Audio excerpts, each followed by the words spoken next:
किरदार स्टडी में आपका स्वागत है। ये एक स्पेशल एपिसोड है जिसे ऑस्कर के लिए इंडिया के ऑफिशियल सिलेक्टेड फिल्म के लिए बना रहा हूँ, जिसका नाम है लापता लेडीज। इस फिल्म की कहानी विप्लव गोस्वामी की है। स्क्रीन प्ले और डायलॉग्स नेहा देसाई ने लिखी है और एडिशनल डायलॉग दिव्यनिधि शर्मा ने लिखा है। फिल्म को डायरेक्ट किरण राव ने किया है और प्रोड्यूसर हैं आमिर खान। ये एक स्पेशल फिल्म है जिसे आप नेटफ्लिक्स पर देख सकते हैं। जया, जिसका किरदार प्रतिभा रांटा ने निभाया है, फूल का किरदार नितांशी गोयल ने निभाया है और दीपक का किरदार अस्पर श्रीवास्तव ने निभाया है।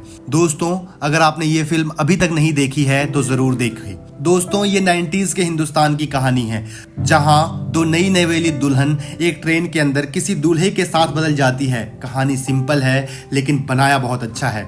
फूल एक 18 साल की लड़की है जिसकी अभी शादी हुई है। गांव परिवेश की है, जहां उसको बताया जा रहा है कि जो पोटली उसको मायके वाले दे रहे हैं, जिसको खोइचा कहते हैं, उसे संभाल कर रखना है और अपने पति का नाम कभी भी नहीं लेना है। फूल गांव की है और ज़्यादा पढ़ी लिखी भी नहीं है। अपने बड़े बुजुर्गों की बात को अपने सराखों पर रखती है और उसे लगता है कि जो बड़े बुजुर्ग कह रहे हैं वो ठीक ही कह रहे हैं। उसमें कुछ तो बात है कि जो अभी तक वो मान रहे हैं। अगर वो कह रहे हैं कि ये जो खोइचा है उसके पति की रक्षा करेगा, तो वो उसे संभाल कर रखना चाहती है। फूल बहुत ही ट्रेडिशनल है और वो अपने पति के साथ अपने ससुराल में खुश रहना चाहती है। उसके अपने कोई सपने नहीं है, उसका उसे कोई गिल्ट भी नहीं है। वो शादी के बाद अपने पति दीपक के साथ ससुराल जा रही है। वो बिल्कुल टेम्परेरी रेलवे स्टेशन पर ट्रेन में चढ़ते हैं। उसी ट्रेन में दो और नवविवाहित जोड़ी बैठी हुई है और तीनों दुल्हन ने घूंघट किया हुआ है और ट्रेन चल रही होती है। वो आपस में दहेज के बारे में बात करते हैं कि किसे क्या मिला है। परेशान भी होता है कि उसे कुछ नहीं मिला है।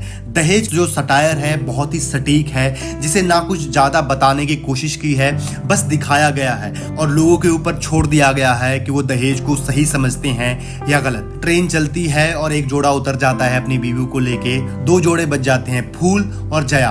फूल का पति दीपक और जया का पति उस ट्रेन में जा रहे होते हैं।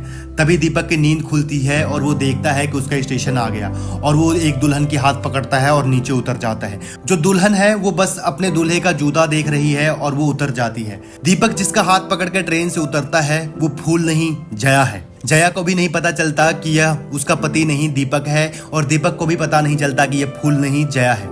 घूंघट के ऊपर यह बहुत ही सटीक कटाक्ष है कि घूंघट क्यों किया गया है। घूंघट होने के कारण पहले वो देख नहीं पाती कि जिसके साथ वो जा रही है वो उसका पति है या नहीं। जया इस शादी से खुश नहीं है, वो अपने ससुराल नहीं जाना चाहती। इसलिए जब उसे मालूम भी पड़ जाता है कि जिसके साथ वो जा रही है उसका पति नहीं है, वो फिर भी उसी के साथ चल देती है। दरअसल दया पढ़ना चाहती है, वो पढ़ने में बहुत अच्छी है, लेकिन समाज के दबाव के कारण उसके घर वालों ने उसकी शादी कर दी है।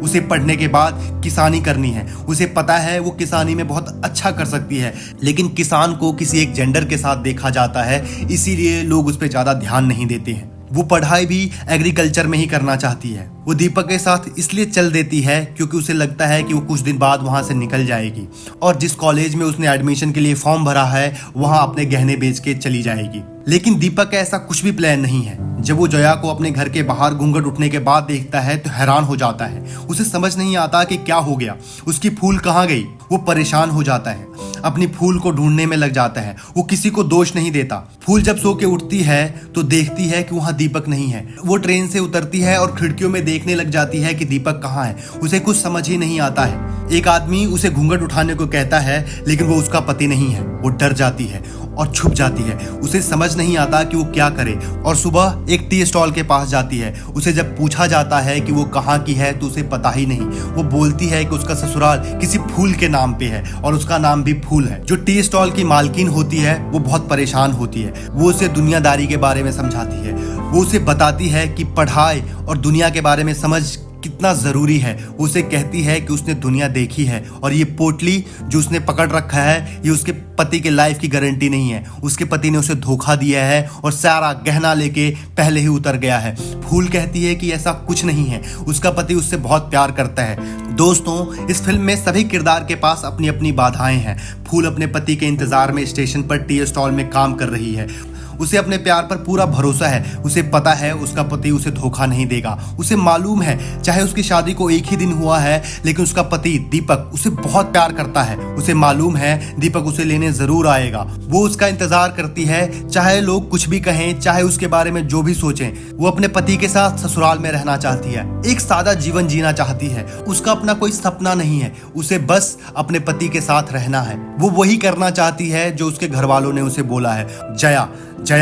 जया को पता है कि वो अगर ससुराल चली गई तो पूरी जिंदगी वहीं बंधकर रह जाएगी। उसे पढ़ना है, अपने पापा की हेल्प करनी है, उसे इंडिपेंडेंट होना है। उसे नहीं मालूम जो उसका पति है वो कैसा इंसान है। उसे नहीं पता उसे कोई समझ भी पाएगा या नहीं। उसके सारे सपने मर जाएंगे, इसलिए वो अपने ससुराल नहीं जाना चाहती, इसलिए वो पढ़ना चाहती है। उसे लगता है कि कैसे कोई भी इंसान अपने सपने के बिना जिंदा रह सकता है। दीपक, उसे नहीं मालूम कि उसे क्या चाहिए। वो बस अभी अपनी पत्नी को वापस लाना चाहता है। उसे पता है लोग कुछ भी बोले, लेकिन वो फूल से बहुत प्यार करता है, उसके लिए कुछ भी कर सकता है। उसे नहीं मालूम कि ये घूंघट क्यों जरूरी है और क्यों करते हैं।